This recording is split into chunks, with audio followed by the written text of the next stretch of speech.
Hey, I wanted to give you all an update on the Cracky method of growing lettuce. This was planted 6 weeks ago, and it's nearly a full head of lettuce now. As you can see, it's nice and good size.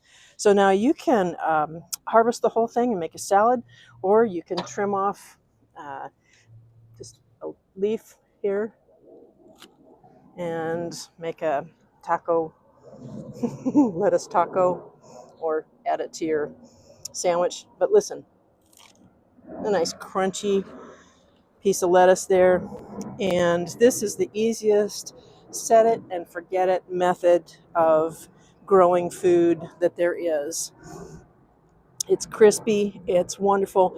I had it under a grow light for quite a while, but it got too tall for the shelf. So I brought it outside, and it's been sitting on the patio under a shade awning, and that's really good for lettuce because it's a cold weather crop, and so it likes the shade. If it's out here in the Carolina sunshine, it'll just wilt like crazy.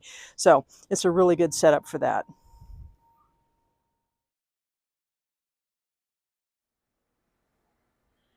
The name of the video is Growing Food Without Soil Faster, and that would be adding air bubbler. Like an aquarium has a bubbler in it, you can do that with the Cracky method, only adding air. Now with Cracky, the roots get air just because they create air roots, and they're getting oxygen from the just ambient air. But if you want to put water and air together, it's just going to allow the roots that are in the water to get air also.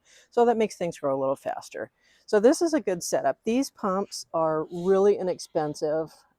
This one you could get a couple for $20, and it comes with the air stones that go in the water. This particular one here has a dial to adjust how much airflow.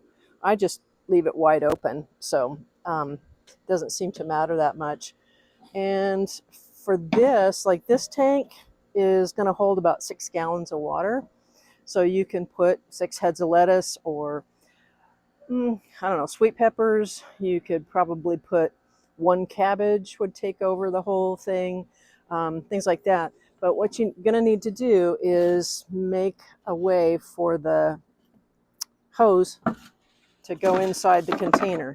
If you put it like this, the weight of the plant's going to end up pinching the hose. So what you want to do is either notch something here or just drill a hole in the side and thread things through that way.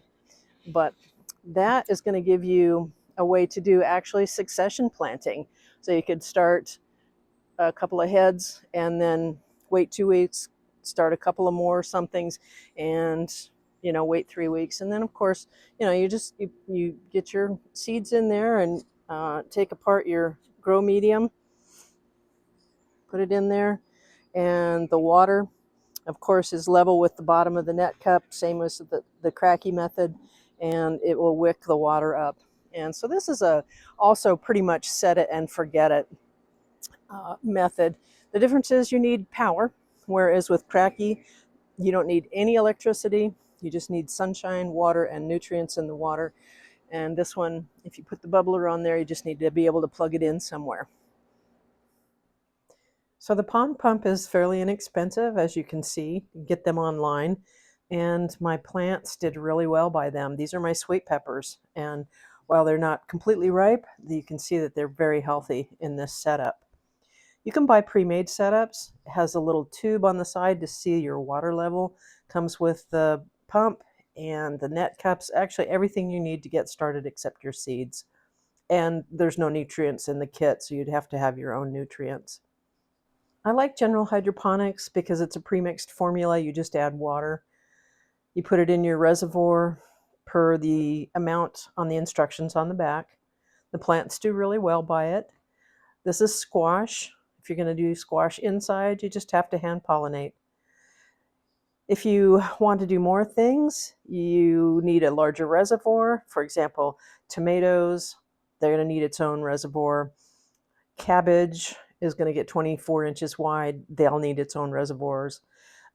So you can buy these systems that have separate containers with one pond pump, or you can make your own.